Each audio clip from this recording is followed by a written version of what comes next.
स्वागत है आप सभी का आपके अपने चैनल द रैंडम ट्रेडर में। मेरा नाम है साहिल और मार्केट में आज तो कुछ बिगनर जो है कुछ लोग लॉस भी कर रहे होंगे, क्योंकि मार्केट 2-3 दिन से लगातार बढ़िया मूवमेंट करता हुआ आ रहा था, गिर रहा था मार्केट, और उसमें काफ़ी लोग पैसा बना रहे थे। लेकिन आज मार्केट कल के डे हाई और डे लो के बीच में रह गया, जिसकी वजह से कुछ लोग मतलब ब्रेकआउट और ब्रेकडाउन समझकर कई जगह ट्रैप हुए होंगे। चलिए देखते हैं कि आज क्या हुआ है मार्केट में, और कल के लिए इम्पोर्टेंट लेवल भी देखते हैं कि क्या होंगे। चलिए देखते हैं। तो हम लोग चार्ट पर आ चुके हैं और यहाँ डे टाइम फ्रेम का चार्ट लगा हुआ है, क्योंकि अगर आप एनालिसिस करते हैं, इंट्राडे करते हैं, स्विंग ट्रेडिंग करते हैं, तो लेकिन आपको पहले मतलब डे टाइम फ्रेम की चार्ट पर पहले एक लंबा ओवरव्यू ले लेना चाहिए कि मार्केट किस रेंज में है, मार्केट किस ट्रेंड में चल रहा है, मार्केट कहीं रेंज में फंसा हुआ तो नहीं है। नहीं तो अगर कुछ लोग ऐसी गलतियां करते हैं, जैसे मार्केट अभी डे टाइम फ्रेम पर बाइंग जोन पर है, तो वो मतलब फिल साइड की पोजीशन बना लेते हैं, जिससे उन्हें काफ़ी बार लॉस होता है।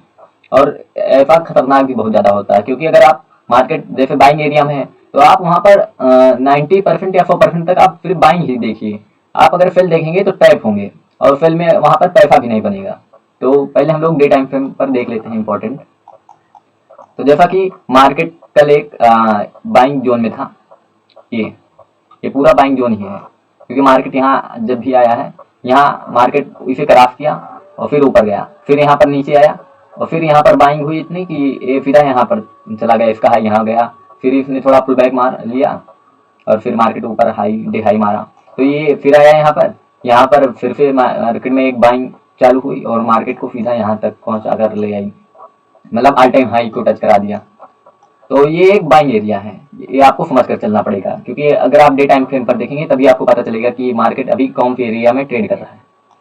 तो देखिए यहाँ पर, तो ये एक बाइंग एरिया है, तो यहाँ पर हम एक लाइन ड्रॉ करते हैं, हॉरिजॉन्टल लाइन। एक हॉरिजॉन्टल लाइन ड्रॉ कर ली हमने। तो कल मार्केट इसी रेंज में आकर एक फूटिंग स्टार पैटर्न, मतलब ऊपर ओपन हुआ, फिर ओपन हुआ एकदम इसी बाइंग एरिया में ओपन हुआ, फिर बायर ने खूब जोर लगाया, मार्केट को ऊपर ले गए, लेकिन सेलर ने भी जोर लगाया और मार्केट में थोड़ा पावर दिखाकर उसके पिछले दिन के क्लोजिंग के नीचे क्लोज करा दिया। तो इससे ये पता चलता है कि सेलर भी यहाँ पर थोड़ा हावी है, तो आपको संभल कर ट्रेड करना पड़ेगा। और आज क्या हुआ, पहले हम कल का डे हाई मार कर लेते हैं और 15 मिनट पर हम लोग चलते हैं।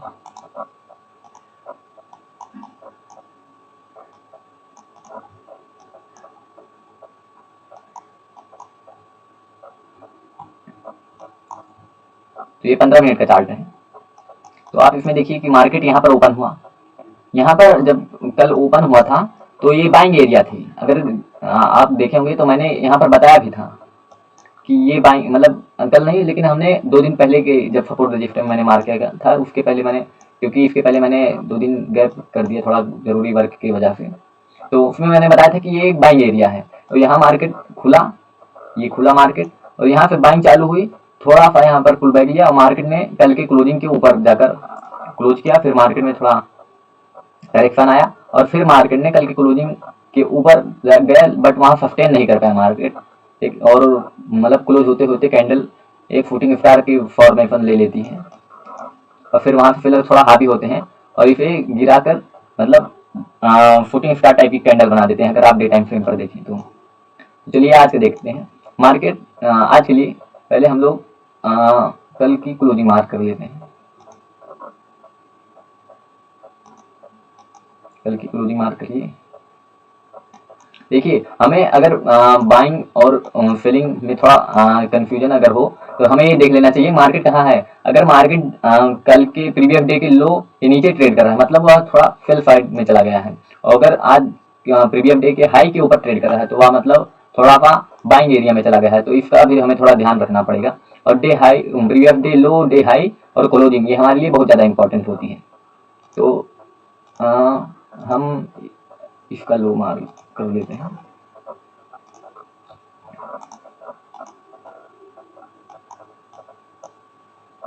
ये देख सकते हैं मार्केट कल का डे लो, क्योंकि मार्केट में जो ये क्लोजिंग थी, क्लोजिंग और लो पास था, तो हमने लो मार कर लिया। चाहे इसे आप जोन भी बना सकते हैं। तो मार्केट देखिए यहाँ ओपन हुआ बाइंग एरिया में, आज भी वहीं पर ओपन हुआ। तो अगर आप चार्ट को सही तरीके से देखेंगे तो चार्ट वही चीज बार बार बताता है। अब यहाँ पर कुछ भाई जो है वो बाई किए होंगे, क्योंकि ये जान रहे हैं कि यहाँ पर मार्केट ओपन हुआ था और ये बाइंग एरिया में है तो मार्केट ऊपर जाएगा। ये आपको 70 से 80% एक्यूरेसी होती है, मार्केट ऊपर जा सकता है। अब ये 1-2 बार टेस्ट कर गया है तो अगली बार इसका अंदाजा होगा कि शायद ये ब्रेक कर दे, लेकिन कुछ कहा नहीं जा सकता है कि ब्रेक करेगा कि नहीं। वो उस समय पता चलेगा कि वहाँ कैसा प्राइस एक्शन बनाता है, क्या कंडीशन बनती है उस तरीके से। जैसे मार्केट यहाँ पर ओपन हुआ आज, इसे थोड़ा बीच में पड़ रहा है, यहाँ पर ओपन हुआ और ओपन होते ही मार्केट फिर बाइंग में आया और मार्केट को सीधा कल की क्लोजिंग के ऊपर ले जाकर कैंडल क्लोज कराते हैं। कैंडल क्लोज हुई लेकिन सेलर भी थोड़ा हावी हुए और कैंडल थोड़ा गिरा और फिर यहाँ से बाइंग जनरेट हुई। ये जो यहाँ पर ये स्विंग थी इसी के आसपास से स्विंग बाइंग जनरेट हुई और फिर सेलिंग बाइंग मतलब बायर सेलर में फाइट होते होते मार्केट एक कंसोलिडेशन का फेज बना लेता है, क्योंकि मतलब बायर सेलर दोनों की फाइट में कोई विन नहीं कर पाता है। एक बार जो है वो बायर ने जो लगाया, लेकिन जो प्रीवियस डे का लो है, क्योंकि जो प्रीवियस डे का लो के अगर नीचे मार्केट ट्रेड कर रहा है तो उसके लिए एक रेजिस्टेंस बनेगा, वो हमेशा बनेगा। जैसे अगर मार्केट अभी ये जो आज यहाँ ओपन हुआ, अगर यहाँ ओपन होता और ये डे लो के आसपास आ जाता तो ये यहाँ पर एक रेजिस्टेंस फेस करता। वैसे यहाँ पर भी हुआ, यहाँ पर हुआ, लेकिन इसके डे लो के नीचे नहीं हुआ, लेकिन इसका जो डे लो है वो उसके लिए एक रेजिस्टेंस बनता भी है। तो यहाँ पर ये फिर से यहाँ पर इसको एक रेजिस्टेंस मिला और मार्केट फिर से गिर गया। गिरते गिरते तो आज मार्केट जो है वो एक तरह से टाइम डिके कर रहा था, क्योंकि इसमें जो है बायर का सबसे ज्यादा नुकसान होता है। अगर आप इस रेंज में ट्रेड करते हैं ऑप्शन ट्रेडिंग में तो वो आपके लिए सबसे ज्यादा हानिकारक होती है, क्योंकि इस रेंज में ना प्रीमियम बढ़ता है ना कुछ, बस उसमें आपका डिके होता रहता है। अगर मार्केट आपने खरीद लिया है ऑप्शन तो आप मतलब 100 का ऑप्शन खरीद लिया, अगर मार्केट 2-3 घंटे भी वहां रुक गया ना तो आपका वो 100 वाला 70 हो जाएगा, चाहे मार्केट वहीं पर रहे, उसकी 10 पॉइंट ऊपर 10 पॉइंट नीचे रहे। तो इसलिए जब मार्केट रेंज में ट्रेड करे तो थोड़ा सा बचा कर ट्रेड कीजिए, सतर्क रहिए मार्केट से, क्योंकि मार्केट 2-3 दिन बढ़िया उछाल किया बट फिर उसके बाद शांत हो गया है। तो आप एक ही मूवमेंट को बार बार कैप्चर करने की ना सोचिए, क्योंकि एक मूवमेंट हमेशा नहीं बनती है, वो कभी कभी ही बनती है।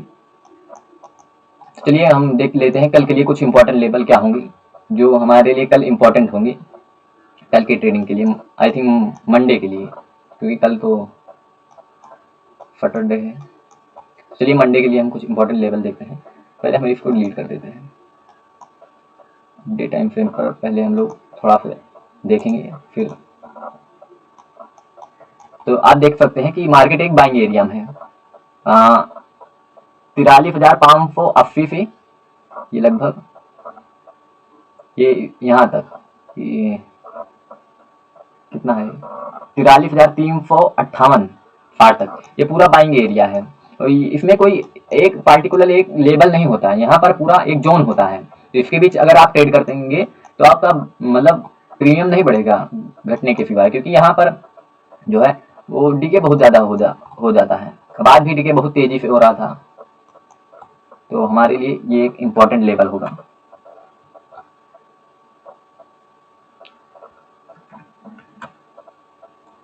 मंडे को भी ट्रेड करने के लिए 3 कंडीशन बन सकती हैं, वो चलिए डिस्कस करते हैं आगे।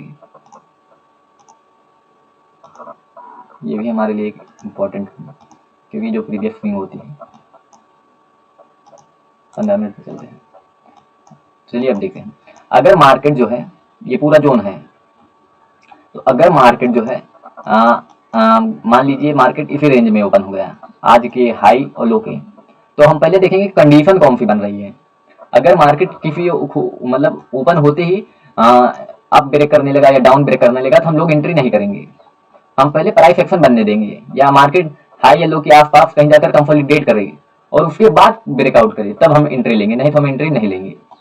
दूसरी कंडीशन, अगर मार्केट गैप डाउन खुल जाता है, मान लीजिए यहाँ पर खुल गया यहाँ पर खुल गया, और फिर हम तुरंत एंट्री नहीं बनाएंगे यहाँ पर, चाहे अपसाइड हो या डाउन साइड के लिए। अगर मार्केट यहाँ पर होकर इस डे लो के आसपास जाकर कोई बेयरिश कैंडल बनाता है, कैंडल स्टिक पैटर्न, तो हम वहां पर एक छोटा सा रिस्क ले सकते हैं, बट हम कहेंगे कि आप ना लीजिए। अगर आप बिगिनर हैं, आप मतलब ज़्यादा रिस्क नहीं लेते तो आप मत कीजिए, क्योंकि ये जो जोन है ये मतलब खतरनाक हो सकता है। तो तीसरी कंडीशन क्या बन सकती है कि ये इसके गैप अप खुल जाए, मतलब आज के हाई के ऊपर खुल जाए। अगर आज के हाई के ऊपर खुल जाता है और इसके हाई के आसपास अगर कोई बुलिश कैंडल बनाता है, मतलब बुलिश पैटर्न बनाता है, तो हम वहां एंट्री कर सकते हैं। लेकिन हाँ, खुलते ही एक दो कैंडल आप पहले वेट कीजिएगा। अगर 10-15-20 मिनट आप वेट करें और फिर उसके बाद अगर कोई कैंडल स्टिक पैटर्न या प्राइस एक्शन बनाता है अपसाइड के लिए, तो आप उसे प्ले कर सकते हैं। और तुरंत मार्केट खुलते ही तुरंत आप एंट्री मत कीजिएगा किसी भी साइड, क्योंकि वो आपका मतलब नुकसान करा सकता है। तो ये जो है आज के कुछ इंपॉर्टेंट लेवल होंगे, और ये भी एक है, ये मैं इसे थोड़ा पतला कर देता हूँ। तो मार्केट में मतलब अगर आपका कैपिटल, अगर आपका माइंडसेट, आपकी साइकोलॉजी अगर सही से बची रहेगी, तो मार्केट में ट्रेडिंग डेज कभी भी मतलब खत्म होने वाले नहीं हैं। आप जब तक हैं उसके बाद भी ये रहेंगे। तो आप पहले अपने कैपिटल को बचाइए, अपना माइंडसेट बनाइए, और हमेशा ट्रेड ढूंढने की कोशिश ना कीजिए, क्योंकि मार्केट में जो है ट्रेंडिंग मार्केट सिर्फ 25 से 30 दिन ही मिलेगा। अगर आप 100 डेज की बात करेंगे तो 70 डेज तो फिर मार्केट कंसोलिडेट करता है, फिर 30 डेज जो है मार्केट में एक अच्छी उछाल होती है, तो उसमें आप पैसा बना सकते हैं। लेकिन अगर आप बिगनर हैं तो आप पहले सीखिए, समझिए। मैं कैंडल स्टिक का एक अब कल संडे है, कल या अगले संडे के आसपास मैं एक इसे सीरीज चालू करूंगा कि मैं कौन कौन सी कैंडल स्टिक पैटर्न पर ट्रेड करता हूँ। तो आज के लिए इतना ही, मिलते हैं नेक्स्ट वीडियो में, तब तक के लिए धन्यवाद।